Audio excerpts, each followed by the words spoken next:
નમસ્કાર મિત્રો, રોડ ઉપરના આ દ્રશ્યો કાશ્મીર, કેરળ કે કોઈ હિલ સ્ટેશનના નથી, પરંતુ આપણી ગાંડી ગીરના છે. હા મિત્રો, અત્યારે અમે જ્યાં જઈ રહ્યા છીએ એ સ્થળનું નામ છે ગાગડીયો ધોધ, જ્યાં જગતજનની માતા ખોડિયારના બેસણા પણ છે, એટલે એને ગાગડિયા ખોડિયાર તરીકે પણ ઓળખવામાં આવે છે.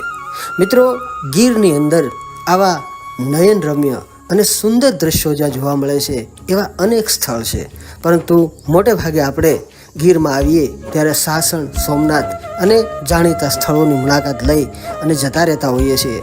પરંતુ બૃહદ ગીરમાં આવા અનેક રમણીય સ્થળો છે જેની માહિતી હું આ સિરીઝમાં તમને આપતો રહું છું. એવું જ એક સ્થળ એટલે ગાગડિયા ખોડિયાર, જ્યાં આપણે જઈ રહ્યા છીએ, અને આવો આપણે આ સ્થળને જાણીએ અને માણીએ.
તો મિત્રો, આ છે સોમનાથ તાલાળા રોડ ઉપર આવેલા સવની ગામ નજીક આવેલો ગાગડિયો ધોધ.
જ્યાં ખોડિયાર માતાજીનું મંદિર છે, અને ગીરની ગાગડીયો નદીના વહેણમાં આવતો ધોધ, જેને લીધે આ ધોધને ગાગડીયો ધોધ કહેવામાં આવે છે.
નદી કિનારે ધોધની બિલકુલ નજીક ખોડિયાર માતાજીનું મંદિર છે અને સ્થળ ખૂબ જ રમણીય તેમજ નયનરમ્ય દ્રશ્યોથી શોભે છે. નદી પરનો ધોધ આ સ્થળની સુંદરતામાં વધારો કરે છે. અહીં આવવા માટે સૌની ગામમાં આવ્યા પછી ગમે તેને પૂછો, આ સ્થળનો રસ્તો તમને બતાવશે.